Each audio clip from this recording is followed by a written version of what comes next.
Well, I said I'd be sharing more stories of things that happened to me while I was younger that I've kept secret for my entire life and haven't told anybody, so here's another story. Fair warning, this video might be a little triggering. I was really young at the time. I don't exactly remember what age. I was around 8 or 13 years old. Me and my friends were going to this haunted maze and it was around Halloween time. It was one of my friend's parents that was taking us there and it was a group of 5 or 6 of my friends. While me and my friends were going through this maze, we were standing in a line and I was standing in the very back. So while we were walking, I ended up tripping on my shoelace and I fell to the side where there was curtains. It was the curtains where the workers would pop out and try to scare you. When I fell, I tried to yell for my friends, but because of the sound effects of the maze, they couldn't hear me. And by the time I got up, they were gone. So I started walking and I eventually got to a place where you could only go right or left, and I went left. And once I went left, I ended up in a circular room where there was 5 passageways. But there was also a group of teenage boys and I didn't even see them at first. All I know is I turned around and got grabbed, like for part 2. This is part 2 of the time I got lost in a haunted maze. Like I said, I lost track of my friends and I was looking for my friends and I ended up in a part of the maze where there was all these guys that I didn't even see at first. All I know is I turned around and I got grabbed. So I screamed. I was super young at the time. I was defenseless. I didn't know what to do. Those guys seemed like they were around their teenage years and they were laughing and making a joke out of it. One of them was laughing and they told their friend, grab her legs. And so the friend grabbed my legs and they were tugging me and pulling me, and then they started to pull my pants down. Panic was filling over my body. I couldn't even scream. When you're young, you'd always think you know what to do at these moments, but you really don't. You just freeze up. And that's exactly what I did. I just froze up. But thankfully, as soon as I felt my pants starting to get pulled down, another group of people turned the corner, and that's when the boys dropped me and ran, like for part 3.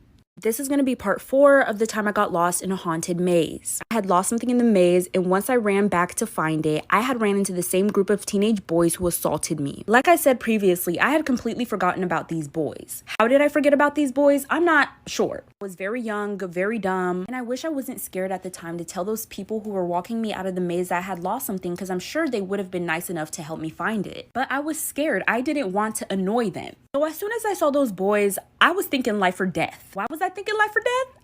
I'm not sure, but that was my instinct. So I took it upon myself to do the dash, and I ran and ran and ran, and I did not look back. I didn't remember which way to go out of the maze, but I somehow did make it out. Thankfully, the Lord was really watching over me that day. And once I got out, I was screaming for my friends. I was screaming their names. I was looking for them everywhere. Eventually, I found my friends, and I just hugged one of them and started bawling.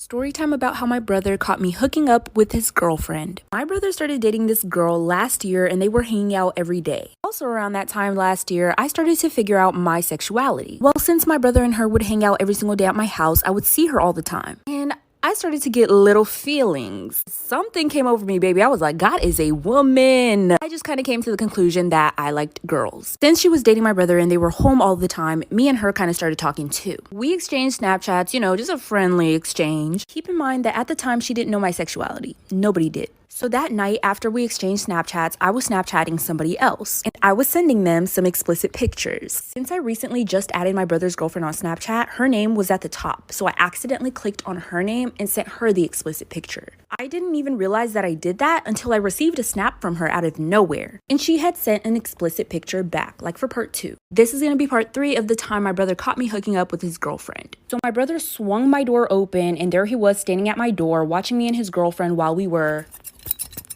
Immediately, he was just like, oh, really? You're both fucking gross. That's when he turned around and left. Later on, we had to have like a family talk about this, and I had to come out about my sexuality to my parents, and it was really embarrassing. My parents were super accepting of me coming out, but my brother wasn't as accepting, and I'm thinking it's mostly because of the fact that he had to find out the way that he did. Because it wasn't my sexuality itself that bothered him, it was how he found out. Later on, he told me that he walked into my room because he heard us laughing in there and he wanted to ask her what exactly she wanted from the store. He was gonna ask her if she just wanted to come with, but that's what he walked in on. So my brother went ahead and broke up with his girlfriend. That's when me and her started dating, and we've been dating for about 2 years now. Story time about the bestiality children next door. If you don't know what bestiality is, hold on. So I was living in this neighborhood for 5 years. Throughout those 5 years, not one time did my family go and talk to the other neighbors. Why didn't we talk to the other neighbors? Because it's not like we were trying to make friends or anything. We didn't care for them. Well, one day, the neighbors' kids were playing outside while I was playing outside. My mom urged me to go over there and play with the other kids, even though I didn't really want to. So there was a little boy and a little girl. I went over there and I asked if I could pet their dog because they were playing with their dog. They said yes, and the dog started playing with me and started licking my face. Yeah, keep that in mind. Then we started talking about the bus because we ride the same bus. We have the same bus stop. After playing with them for a while, they invited me inside. outside. I asked my mom if I could go. She said yes. So the little boy ran into his room, and then the little girl invited me to her room. So to pass time, I asked her what she does for fun. She said she plays with her brother. And then she asked if I liked animals. Obviously, I say yes, and so she asked to show me a trick. That's when she brings the dog into the room and proceeds to pull down her pants, like for part 2.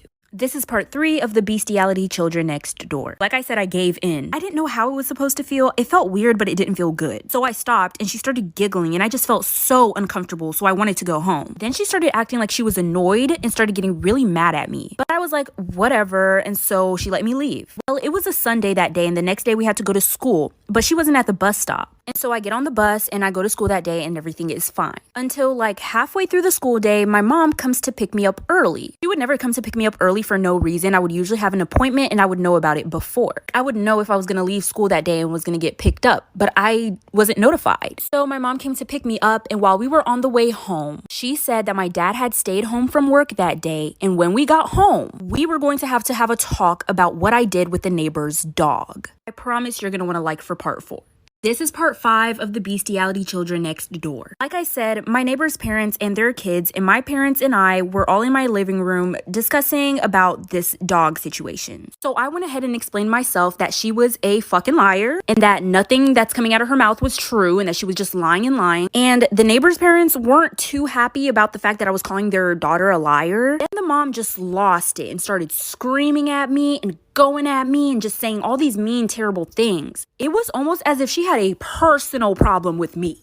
Well, baby. So I started crying really hard once the neighbor's mom started yelling at me. I don't know what that did to the neighbor's daughter, but she folded. She said, I lied. I'll tell you guys the truth. She finally admitted that it was her idea and she's the one who introduced it to me. Then once her parents expressed their disapproval, this fucking child, she says, I thought it was okay because I saw mom doing it when dad wasn't home.